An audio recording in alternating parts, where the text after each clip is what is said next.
it attacked it. The rogue loon just came in and just pushed it underwater with its beak, just like that. Sorry, I'm shaking. Thought it was dead. I have never seen anything like this. I have the footage of some of the penguin dancing to defend it in the fight, but oh my goodness, you wouldn't believe it.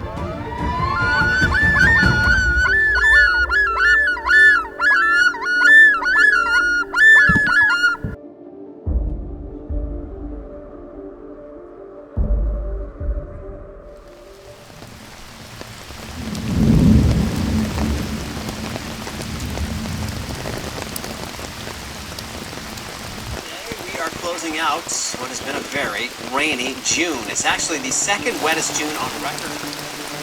2023, the wettest summer on record. When I decided to do a second season with the Loons in 2023, I didn't know it would be one of the rainiest seasons ever, or how difficult that would make things for the Loons that year. But that is life. External circumstances are never fully expected, and never fully in our control. After my experiences that I documented in my previous film from 2022, learning about the life cycle of loons,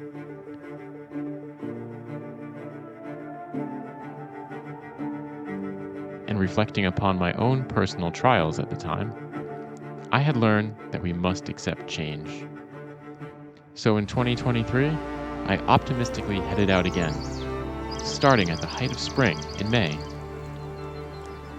to observe whatever came my way at the loon ponds.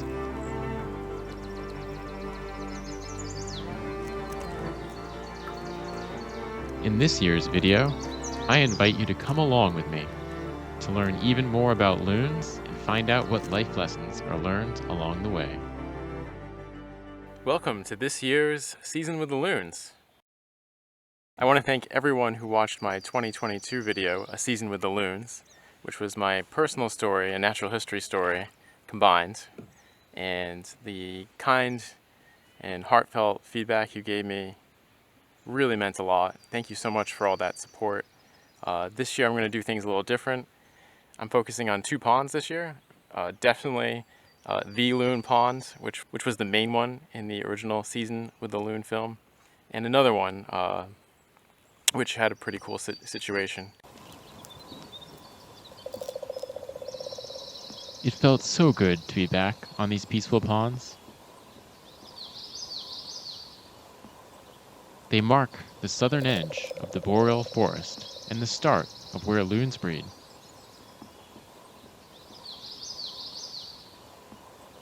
By early June, I was finding loons on their nests.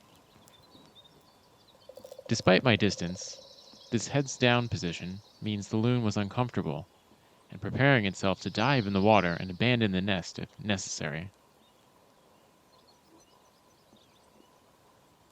During the actual nesting time, it's very important not to disturb the loons. In that case, I basically don't make an effort to photograph them. This year I just checked on a couple of nests.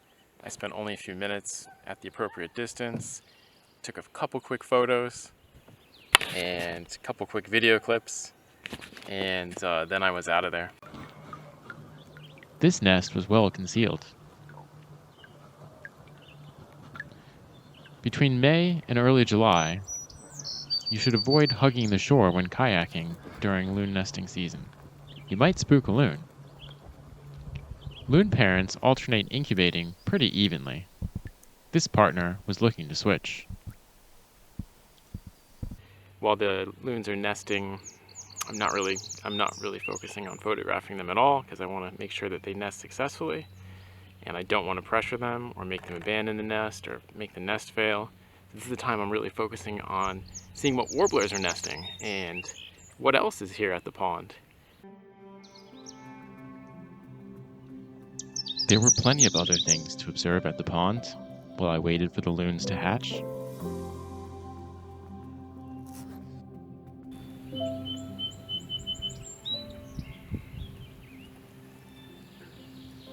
Warblers are my favorite songbirds. They spend their winters in the Caribbean or South America and come back in spring and summer to nest in the boreal forest. The surrounding forest had many of my favorite species, and this year I got a new life lister, a Canada warbler. So I spent some time in this area and I found a magnolia warbler. It's one species I've been trying to photograph for a while, and finally today I actually got some good photos.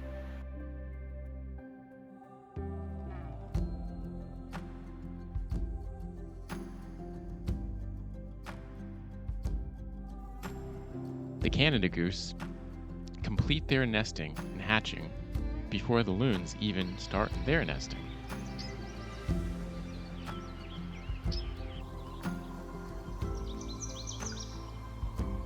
They are always entertaining to watch while I'm waiting for the loon chicks to hatch.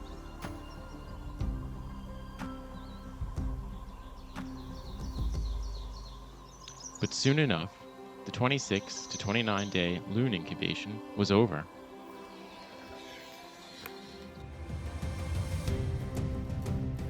We had our first chicks.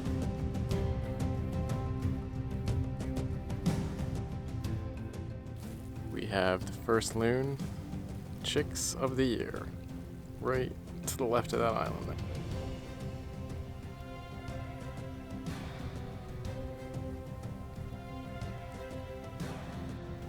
And we've just begun summer. I'm really excited. I got to see the two chicks riding, and they were even doing a little fighting and some cute expressions, so it's hard to beat this.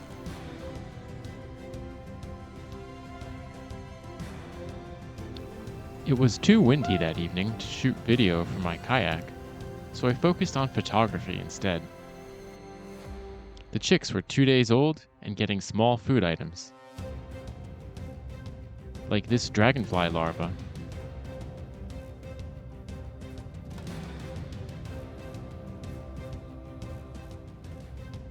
The two chicks did have a fight. I thought I would have to name them Cain and Abel. Siblicide is common among some bird species, such as eagles and egrets, and can happen among loon chicks too, but is rare. Thankfully, they worked out the dominance hierarchy peacefully.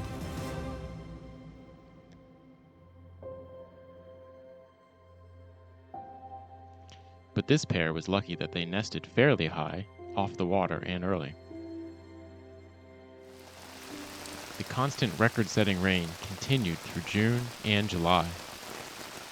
Many nests around the region flooded and failed as a result,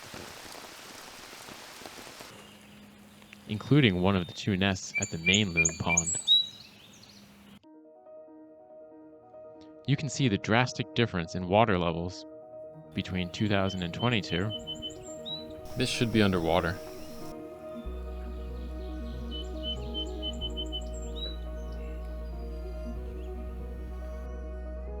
As compared to 2023. This area had no water on it last summer by the end of the year. There was still one more nest hanging on. Would the egg hatch?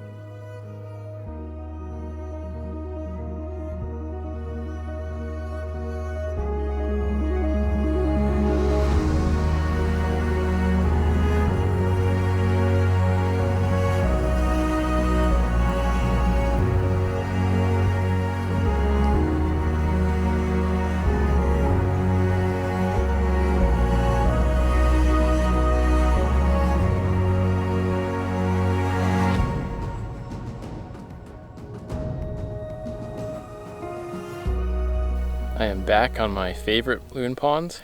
It's mid-July now, and one of the loon chicks has just recently hatched. It looks like maybe 4 days ago. I'm just gonna guess based on the size alone. This particular chick seemed to be having a hard time with its parents' offerings.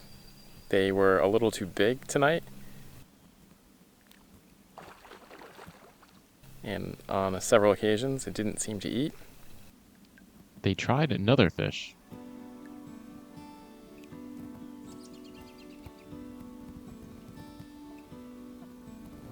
But had the same failed result.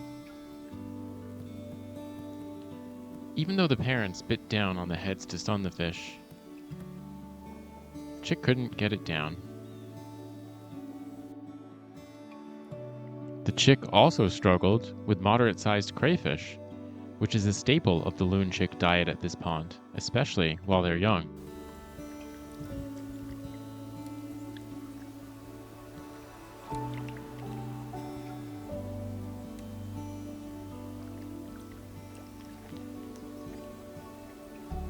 At this point, I name this chick Picky.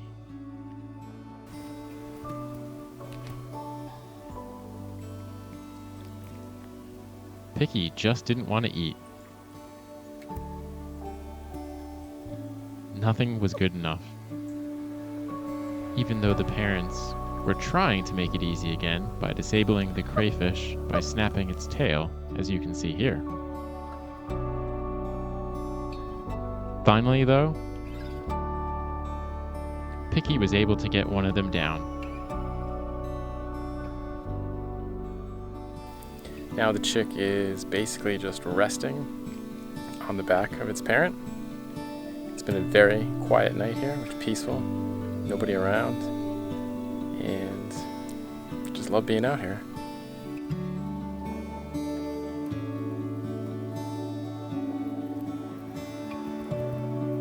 I took my cue and let them be for the night.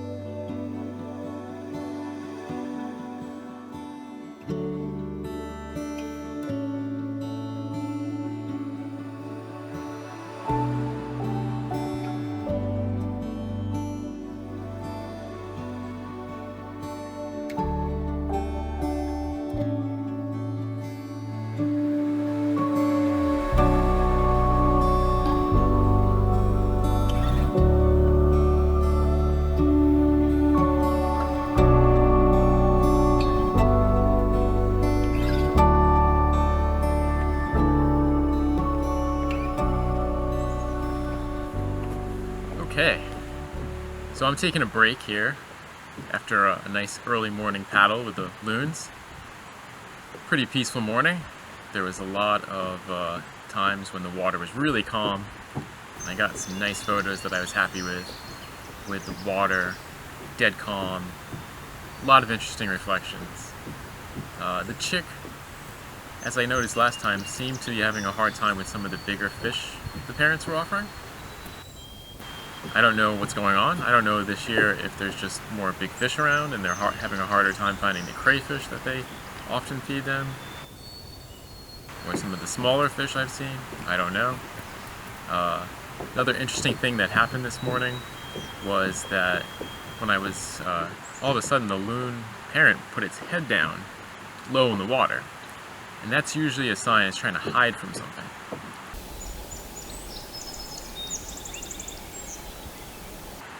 At first I was a little concerned maybe it was me. Maybe I was spooking it, which kind of didn't make sense because it's used to me. I had been around it at the normal distance and it was just doing normal things. But what it turned out to be was an intruder loon was flying on the other side of the pond. So when the parents saw that, it laid itself flat. And that happened twice. And I got a bad photo, of the intruder loon circling. So it wasn't me. But I've seen the loons do that when other threats are flying around, like bald eagles. I've even seen in previous years the chicks doing that behavior as well. And otherwise, it's just peaceful to be out here.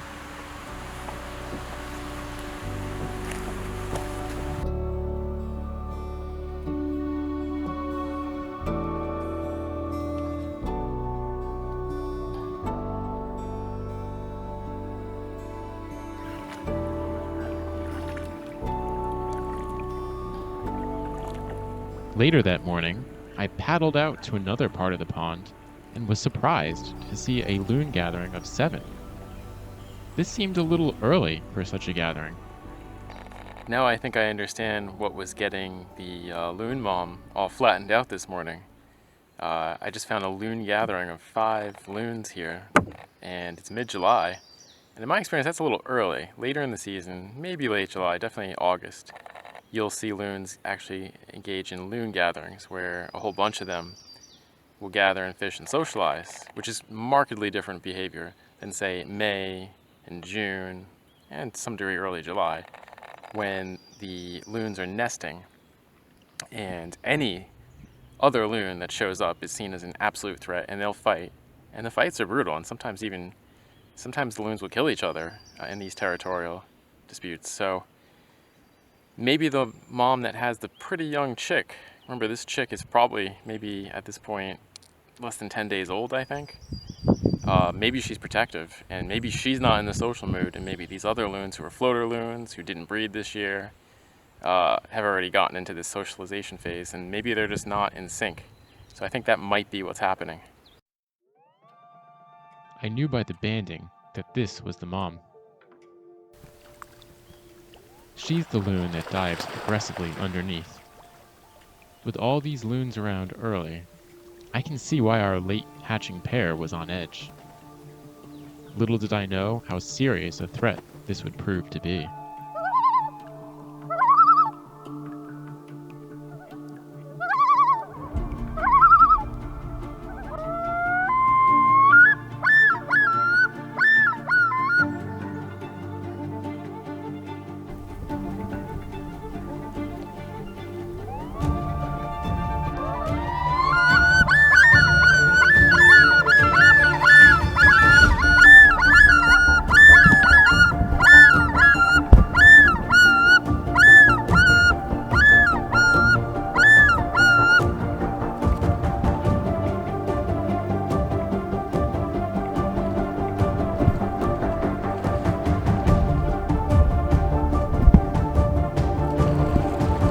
Try to do this one a little more calmly. I just witnessed a rogue loon attack the chick, the only chick here this year. The chick is okay, I think. It's over here, the parents are not anywhere near it. I don't know what to do. This is one of those situations, I guess nature's playing itself out. It's cruel, but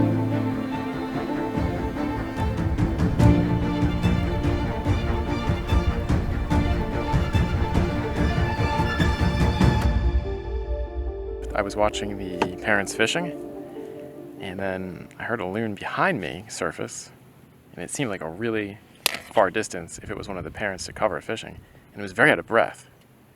And then all of a sudden that one disappeared, and I saw the parents surface, but then I saw right from underneath the chick the rogue loon come up and push it down with the beak. And it was nerve-wracking. The parents responded immediately. A fight ensued, which I got just the little tail end because this happened so fast. And then the loon parents chased the rogue loon far away from the chick. I didn't see the chick surface for several minutes, like 4 minutes. I didn't even know they could hold their breath that long. But I did see the chick eventually, much to my relief, and I'm looking at it over there right now. I don't want to get too close to it because I don't want to put any more attention to it right now. I don't want the rogue loon to know where it is. Maybe you can see my kayak from underneath. I don't know if it would associate me with a chick. Maybe it would, maybe it wouldn't. But this is a most unexpected development here tonight. I thought I was coming out for some peace and quiet, and it was really a life or death struggle so far.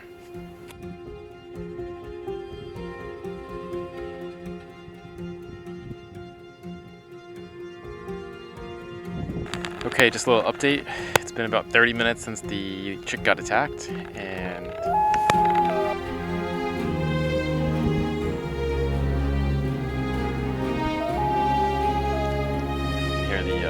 maybe you can hear the parent calling. It's probably calling for its chick or for its mate right now. I think we're gonna go check out what's happening here and see how the rest of this situation plays out. It's getting close to sunset.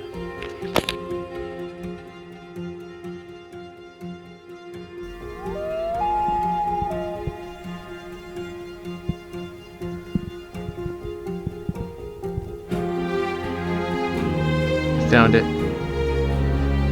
Parents found the chick.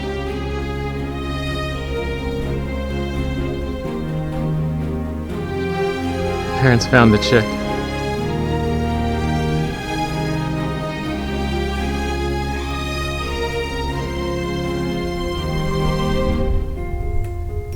Parents found the chick. Such a relief.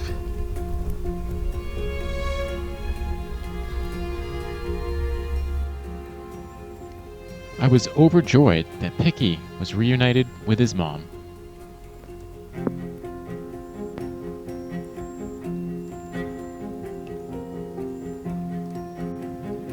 But something seemed off.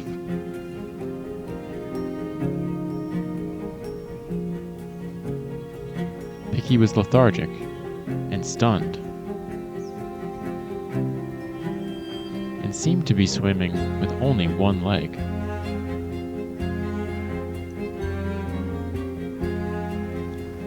This was how Picky was swimming before the attack that same night.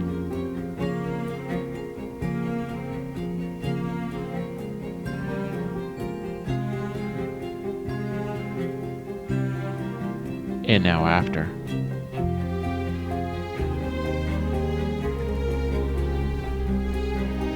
Also looking back at my photos and videos, it seemed that there was some damage on that side of the body by the leg, maybe even a hole. And who knows what internal damage might have occurred. I ended the evening with a lot of concern.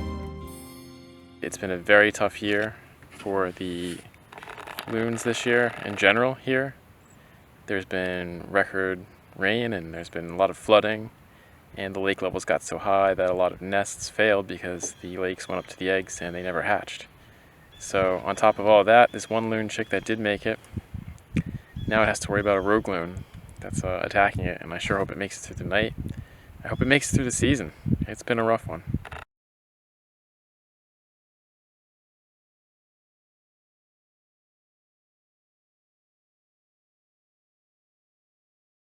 Okay, well, it is a few days after that attack on the chick, and unfortunately I found out that by the second day that chick was dead.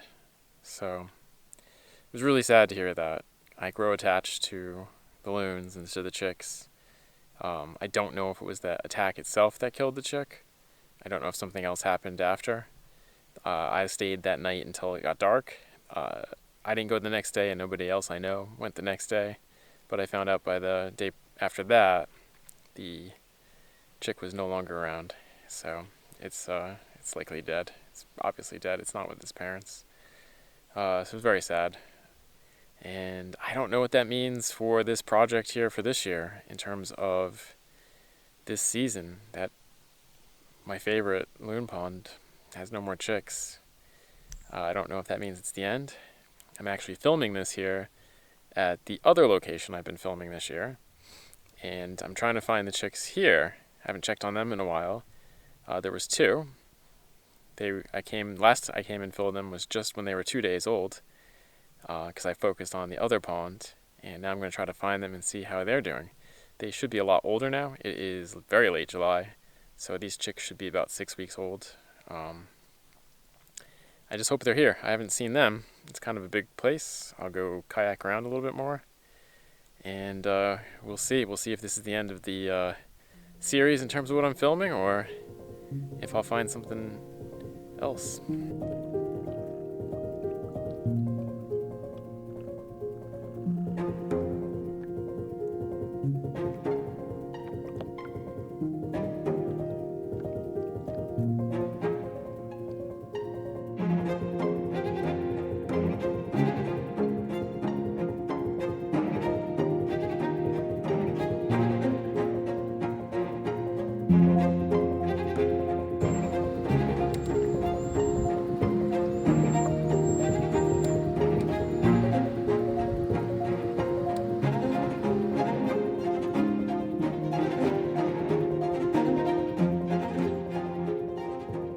Yeah, I have not found the loons here either, so that is not good.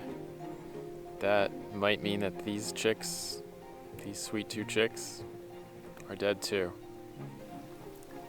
My thought is maybe because of all the nest failures, because of the flooding we had here in northern New England, maybe there's more loons that have already given up on the territories they established and are flying off looking for new territories, and trying to, what they'll do to steal the territory basically is kill a chick and try to take over Loons are monogamous for a season, sometimes for more, but they are definitely more faithful to a territory. So what they want to do is hold on to a good territory. And sometimes the rogue loons that kill a mate, they're trying to, if the breeding season is still happening, they'll try to steal the mate as well. This late in the season, they may just simply be trying to establish a territory for the future. But either way, it's not looking good. I think this might be the end of my season with the Loons this year. It's not the season I hoped for. This might be the end of the project.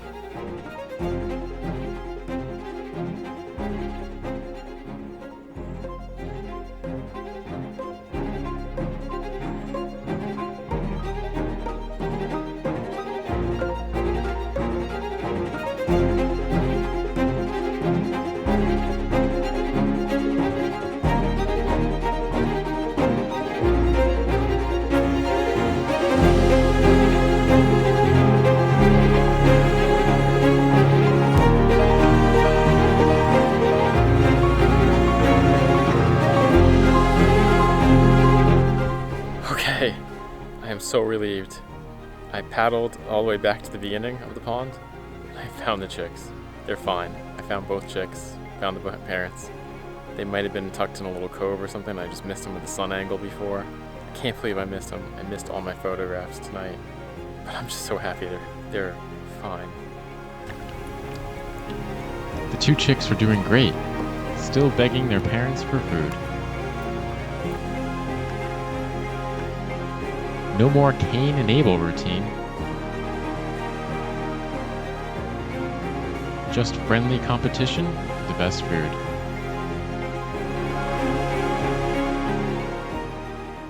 Found those loons with maybe only like 40 minutes of daylight left, and I definitely got some good light on the pond for reflections. But I got kind of pushed farther down, and it is almost dark now, and I'm still paddling. But again, I'm so happy I found them, and it's just great that they were okay. The moon is rising, and I'm still trying to paddle to get out of here.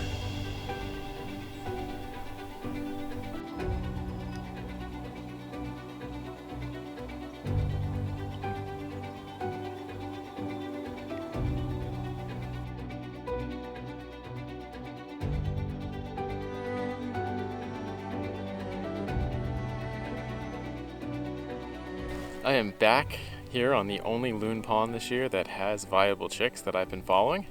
It's been a little over a month since I've checked on them.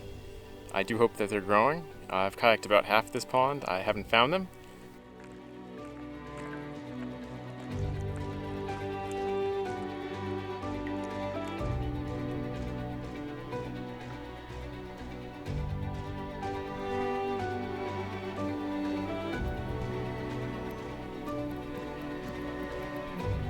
Okay, I just found them. I'm really happy about that. Check out how big these chicks have gotten.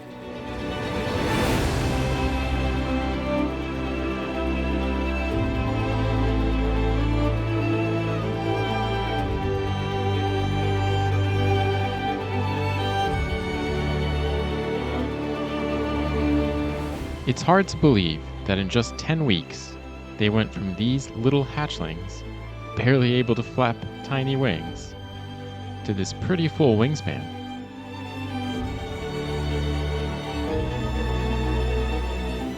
I'm happy to report that both chicks are doing well. They were both diving on their own.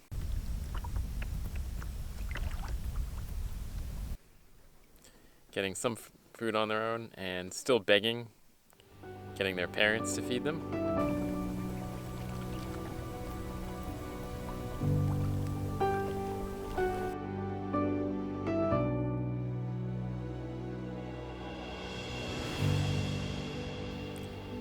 One of the chicks was even practicing flying.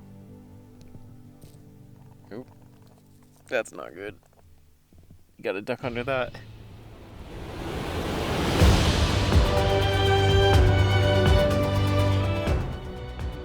This night ended up being my last for the season. I do know, however, that both chicks were successful in flying off the pond. In a year full of adversity for our loons, These two had the secret to success.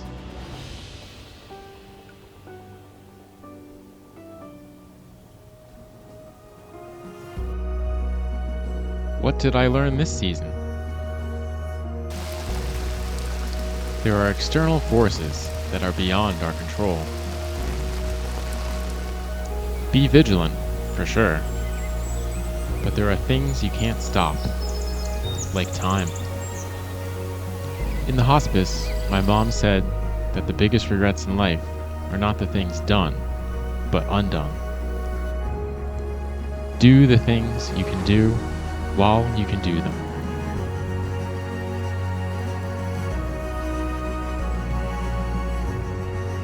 Play with your kids. Answer your friend's call. Visit your parents. Say, I love you.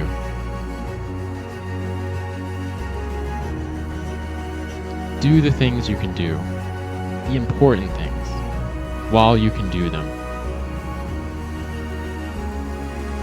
I am just a guy floating out here in nature.